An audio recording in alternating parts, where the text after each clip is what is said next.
Before the 19th century, British men were openly emotional. Romantic poets who cried in public and wept at the theatre. This changed drastically during the Victorian period. In the 18th century, men, particularly those involved in arts and literature, were not only permitted but expected to exhibit profound emotional sensitivity. It was called the Romantic period, and it was all these English poets emphasizing their feelings and the beauty of nature and the depth of the human experience.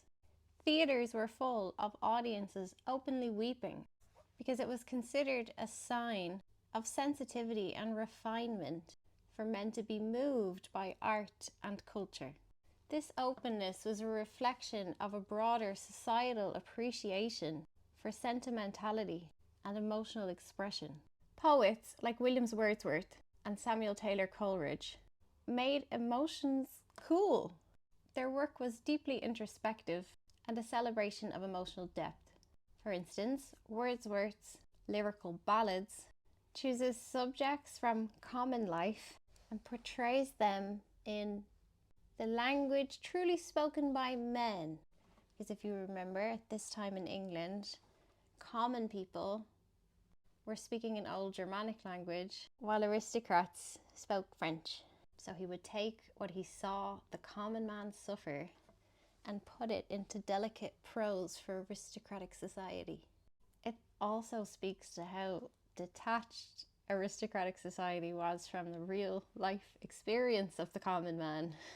They needed to imagine it through a Wordsworth poem, but I digress. The stiff upper lip was Victorian propaganda. Stoic emotional control was framed as noble, masculine, and necessary for leadership. Elite British boys were sent away to boarding schools where they were beaten, mocked, and emotionally starved. These schools were designed to crush empathy and reward obedience. They needed to produce men who could kill and conquer, no question. These institutions groomed what was needed for colonial violence: sociopaths. Emotional repression is not just for appearance, it's what trained British men to be executors for the empire. Suppressing the feeling made it easier to suppress others. This created a class of elite gentlemen totally incapable of compassion. Generations of British men have grown up distant and emotionally unreachable because this was the culture. Politeness, understatement, and silence were elevated in British society to be moral values, but behind it sits inherited trauma and a manufactured desire for violence.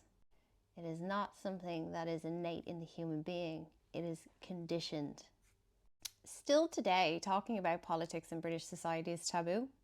Being emotional is taboo, and you'll be attacked on your delivery, the way you communicate, not the message. That's not about manners, it's about power, because your silence and complicity protects the British elite. The British obsession with being nice covers a deep injustice.